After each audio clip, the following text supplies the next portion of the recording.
मुसलमानों की तकलीफ को अगर मोदी नहीं समझेंगे तो किसकी समझेंगे? देश के प्रधानमंत्री को भारत के मुसलमानों की तकलीफ नहीं पसंद आती, इनको भारत के मुसलमानों की तकलीफ नहीं दिखाई देती, इनको पीर और अखलाक की मौत नजर नहीं आती, वसीम शेख की दुकान की बर्बादी नजर नहीं आती मोदी को।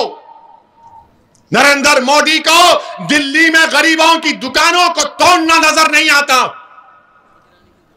भारत के प्रधानमंत्री को उनकी पार्टी का स्पोक्स पर्सन जो रसूलुल्लाह सल्लल्लाहु अलैहि वसल्लम की शान में नाम शनाब बकती है, वो मोदी के कानों को सुनाई नहीं देता। 20 करोड़ मुसलमानों की तकलीफ को अगर मोदी नहीं समझेंगे तो किसकी समझेंगे? तो नरेंद्र मोदी को समझ में आया सऊदी अरब में क्या होगा, यूएई में क्या होगा, टर्की में क्या होगा, बहरीन में क्या होगा, ओमान में क्या होगा। यहां की इनको तकलीफ नजर आई। अफसोस भारत के वजीर आजम, आप तो बार बार भारत की मोहब्बत के दावे करते हैं, मगर भारत की सरजमीन पर बसने वाले गयूर मुसलमानों की तकलीफ आपको समझ में नहीं आई, मेरी पीड़ा आपको नजर नहीं आई। मैं पुकार कर कह रहा था भारत के वजीर आजम हैं आप सबके वजीर आजम हैं, मेरे भी हैं और सबके हैं, मगर आपने हरकत आई तो उन ममालिक को देखकर आई कितनी पूरी दुनिया में भारत की बदनामगी हो रही है और कोई सेकुलर पार्टी कुछ नहीं बोलती है, सबके मुंह बंद। मगर मेरे अजीज दोस्तों और बुजुर्गों, मेरी आपसे अपील है कि आप एक सियासी ताकत बनिए। हमको डरने और घबराने की जरूरत नहीं है। यकीनन हम मुकाबला करेंगे शिवसेना से, कांग्रेस से, राष्ट्रवादी से। हम अपना हक, सियासी हक हासिल करेंगे। आज मीडिया ने पूछा राज्यसभा के इलेक्शन में क्या होगा, आपके 2 एमएलए हैं, मुफ्ती इस्माइल और फारूक शाह। तो मैंने कहा जिसके पेट में दर्द है उन्हें अजवान खाना। मगर ये लोग बोलेंगे नहीं नहीं, तुम आना हमारे पास 2 रास्ते, तुम बात करो, बात करेंगे, नहीं करते घर में बैठेंगे हम आराम से। ये जमाना चले गया, हमारे का नहीं आना, कोई आएगा नहीं तुम्हारे पास। ये डराओ मत हमको, तुम बीजेपी से हम ही तो मुकाबला कर रहे, तुम क्या मुकाबला कर रहे बीजेपी से?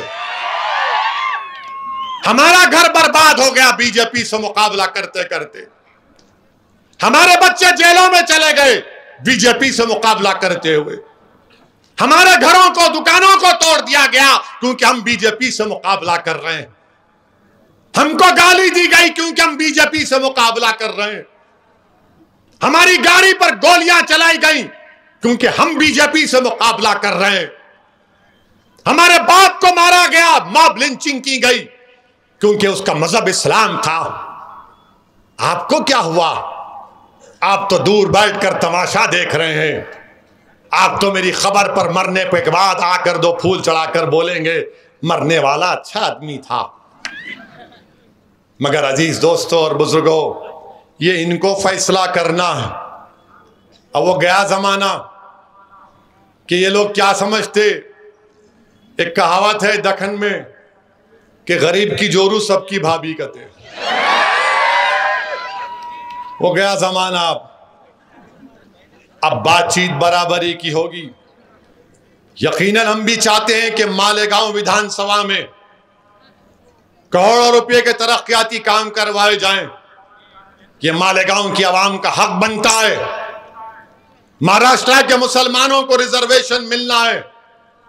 जब मराठों की बात होगी तो मुसलमानों की बात होनी चाहिए।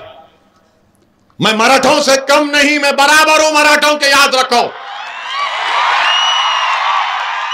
अगर उनको मिलेगा तो मुझे ही मिलना चाहिए। ये नहीं हो सकता कि तुम गुलाब जामुन खाओ और मैं हसरत भरी निगाहों से देखूं कि कब आएगा कब आएगा। याद रखो, और गुलाब जामुन उसको मिलेगा और मुझे नहीं मिलेगा तो पूरी मिठाई की दुकान उठाकर लेकर चला जाऊंगा मैं। मेरे अजीज दोस्तों और बुजुर्गों, और दूसरी बात, हम आरएसएस के मोहन भगवत, श्री मोहन भगवत से कहना चाह रहे हैं, ये बार बार आप मत बोलो अपने भाषण में भारत का मुसलमानों के पूर्वज हिंदू थे। आपको कैसे मालूम? आप डीएनए कराए थे क्या? भारत कैसे बना मालूम आपको? इंडो पाक बर्रे सगीर कितना टाइम है? 3 मिनट।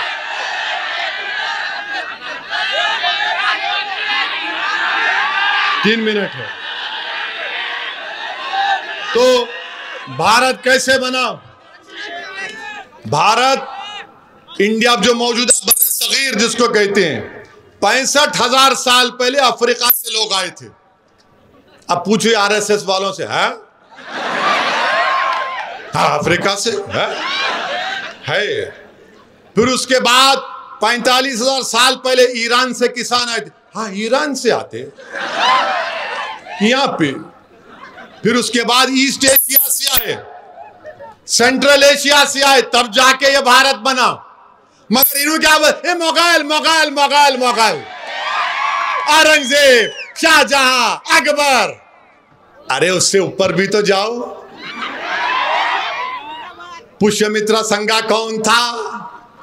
क्या इसने 50-60 हजार बौद्ध मजहब के इबादतगाहों को निस्तो नाबूद नहीं किया था?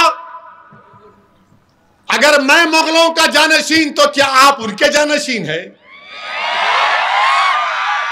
बताओ आप। और फिर आप बोलते कि नहीं नहीं वो फुला ऐसा। मेरे अजीज दोस्तों और बुजुर्गों, मेरी आपसे अपील है, आप तमाम से अपील है कि आने वाले बल्दिया के इंतखाबात में आप मुत्तहिदा तौर पर मजलिस का साथ देंगे ना? इंशाअल्लाह मजलिस का साथ देंगे ना?